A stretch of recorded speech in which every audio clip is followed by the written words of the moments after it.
بسم اللہ الرحمن الرحیم۔ السلام علیکم ناظرین، انشاءاللہ العزیز آج ہم آپ کو بتائیں گے محمد بن قاسم جو فاتح سندھ ہیں ان کی زندگی کی کچھ جھلکیاں۔ محمد بن قاسم کا پورا نام عماد الدین محمد بن قاسم بن یوسف الثقفی تھا، جو بنو امیہ کے ایک مشہور سپہ سالار حجاج بن یوسف کے بھتیجے تھے۔ محمد بن قاسم نے 17 سال کی عمر میں سندھ فتح کر کے ہندوستان میں اسلام کا متعارف کروایا اور ہندوستان میں اموی مہمات کا افتتاح کیا۔ ان کو عظیم فتح کے بعد ہندوستان اور پاکستان کے مسلمانوں میں ایک مسیحا کا اعزاز حاصل ہے، اور اسی لیے سندھ کو باب الاسلام کہا جاتا ہے، کیونکہ ہندوستان پر اسلام کا دروازہ یہیں سے کھلا تھا۔ محمد بن قاسم جو فاتح سندھ ہیں، ان کی پیدائش 31 دسمبر 695 عیسوی طائف عرب، ایک سعودی عرب کا شہر ہے، اس میں ان کی پیدائش ہوئی، اور ان کی وفات 18 جولائی 715 عیسوی میں ہوئی۔ فاتح سندھ محمد بن قاسم 31 دسمبر 695 عیسوی میں طائف میں پیدا ہوئے۔ ان کے والد خاندان کے ممتاز افراد میں شمار کیے جاتے تھے۔ جب حجاج بن یوسف کو عراق کا گورنر مقرر کیا گیا تو اس نے ثقفی خاندان کے ممتاز لوگوں کو مختلف عہدوں پر مقرر کیا۔ ان میں فاتح سندھ محمد بن قاسم کے والد قاسم بھی تھے، جو بصرہ کی گورنری پر فائز تھے۔ اس طرح محمد بن قاسم کی ابتدائی تربیت بصرہ میں ہوئی۔ تقریباً 5 سال کی عمر میں ان کے والد کا انتقال ہو گیا۔ بچپن ہی سے محمد بن قاسم مستقبل کا ذہین اور قابل شخص نظر آتا تھا۔ غربت کی وجہ سے اعلیٰ تعلیم حاصل کرنے کی خواہش پوری نہ کر سکے، اس لیے ابتدائی تعلیم کے بعد فوج میں بھرتی ہو گئے۔ فنون سپہ گیری کی تربیت انہوں نے دمشق میں حاصل کی، اور انتہائی کم عمری میں اپنی قابلیت اور غیر معمولی صلاحیت کی بدولت فوج میں اعلیٰ عہدہ حاصل کر کے امتیازی حیثیت حاصل کی۔ 15 سال کی عمر میں ان کو پہلی دفعہ سپہ سالار کے فرائض سونپے گئے۔ اس وقت بنو امیہ کے حکمران ولید بن عبد الملک کا دور تھا، اور حجاج بن یوسف عراق کا گورنر تھا۔ اس مہم میں محمد بن قاسم نے کامیابی حاصل کی اور ایک معمولی چھاونی شیراز کو ایک خاص شہر بنا دیا۔ اس دوران محمد بن قاسم کو فارس کے دارالحکومت شیراز کا گورنر بنایا گیا۔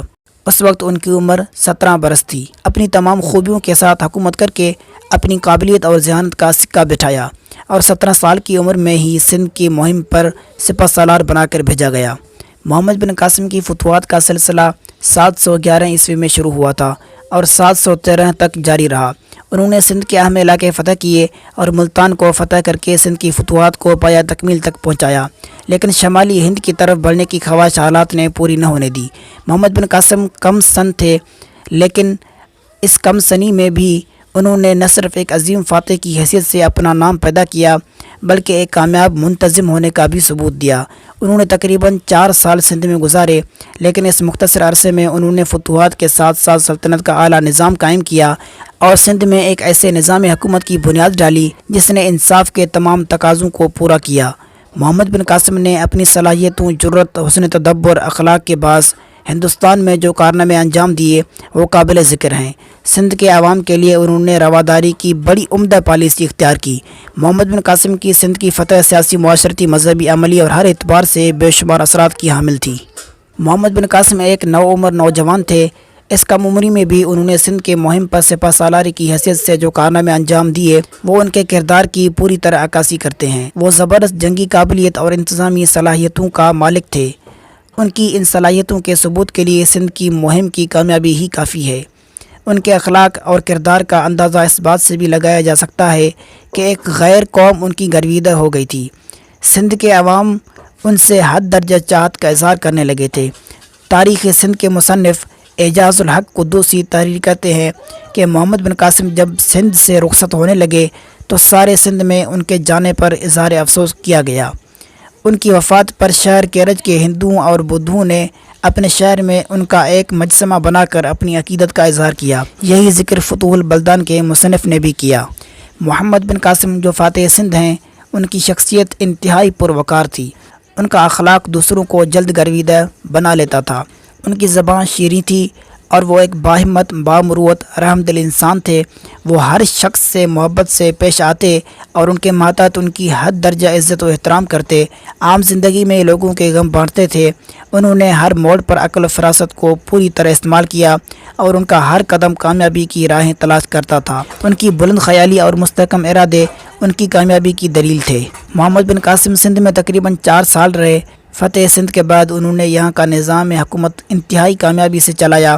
اس نظام کی کامیابی یقیناً ان کی شخصیت کی مرہون منت تھی۔ انہیں سندھ کی گورنری سے معزول کر کے یزید بن ابی کبشہ کو گورنر مقرر کیا گیا، لیکن ان کا چند ہی دن بعد انتقال ہو گیا۔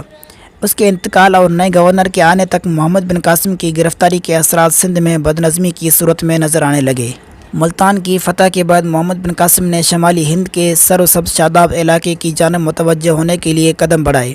پہلے قنوج کے راجہ کو دعوت اسلام دی، لیکن اس نے قبول نہ کی تو محمد بن قاسم نے قنوج پر حملے کی تیاری شروع کر دی۔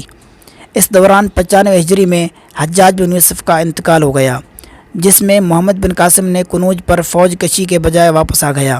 حجاج بن یوسف کے انتقال کے کچھ ہی عرصے بعد ولید بن عبد الملک نے مشرقی ممالک کے تمام گورنروں کے نام احکامات جاری کیے کہ وہ تمام فتوحات اور پیش قدمی روک دیں۔ محمد بن قاسم کی شمالی ہند کی فتوحات کی خواہش پوری کرنے کی حالات نے اجازت نہ دی، اور کچھ ہی ماہ بعد خلیفہ ولید بن عبد الملک کا بھی سن 96 ہجری میں انتقال ہو گیا۔ اموی خلیفہ ولید بن عبد الملک کے انتقال کے ساتھ ہی فاتح سندھ محمد بن قاسم کا زوال شروع ہو گیا، کیونکہ ولید کے بعد اس کا بھائی سلیمان بن عبد الملک جانشین مقرر ہوا، جو حجاج بن یوسف کا سخت دشمن تھا۔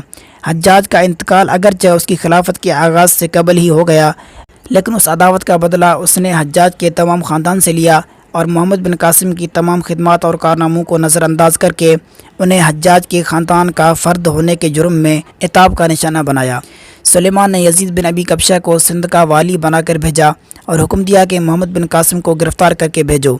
محمد بن قاسم کے ساتھیوں کو جب ان کی گرفتاری کا پتہ چلا تو انہوں نے محمد بن قاسم سے کہا کہ ہم آپ کو اپنا امیر جانتے ہیں اور اس لیے آپ کے ہاتھ پر بیعت کرتے ہیں، خلیفہ کا ہاتھ ہرگز آپ تک پہنچنے نہ دیں گے۔ لیکن محمد بن قاسم نے خلیفہ کے حکم کے سامنے اپنے آپ کو جھکا دیا۔ یہ ان کی عظمت کی سب سے بڑی دلیل ہے کہ اگر وہ ایسا نہ کرتے تو ان کی امداد کے لیے سندھ کے ریگستان کا ہر ذرہ آگے آتا، لیکن انہوں نے اپنے آپ کو ابی کبشہ کے سپرد کر دیا۔ محمد بن قاسم کو گرفتار کرنے کے بعد دمشق بھیج دیا گیا۔ سلیمان نے انہیں واسط کے قید خانے میں قید کروا دیا۔ 7 ماہ قید کی صعوبتیں جھیلنے کے بعد 19 سال کی عمر میں 18 جولائی 715 عیسوی کو وہ اس دنیا سے رخصت ہو گئے۔ اس طرح محسن سلطنت کی خلیفہ نے قدر نہ کی اور ایک عظیم فاتح محض خلیفہ کی ذاتی عداوت اور دشمنی کے بنا پر اپنی زندگی سے ہاتھ دھو بیٹھا، لیکن انہوں نے جنگی صلاحیتوں اور جرأت و حسن تدبر اخلاق کے باعث ہندوستان میں جو کارنامے انجام دیے تھے وہ تاریخ میں سنہری حروف سے لکھے گئے۔ ان کی موت سے دنیا اسلام کو عظیم نقصان پہنچا۔ بہرحال میرے دوستوں اور بزرگوں، یہ تھی محمد بن قاسم جو فاتح سندھ ہیں، ان کی زندگی کی کچھ جھلکیاں۔ انشاءاللہ العزیز اس طرح کی تاریخی واقعات ہم آپ کو بتایا کریں گے اور دینی اور شرعی مسائل کا حل بھی بتائیں گے۔ اس کے لیے اگر آپ نے ابھی تک ہمارے چینل کو سبسکرائب نہیں کیا تو برائے مہربانی ہمارے چینل کو سبسکرائب کر دیں اور بیل آئیکن کو بھی پریس کر دیں تاکہ ہمارے ہر نئی آنے والی ویڈیو کی نوٹیفیکیشن آپ کو مل سکے۔ تو نئی ویڈیو کے آنے تک فی امان اللہ، والسلام علیکم ورحمۃ اللہ وبرکاتہ۔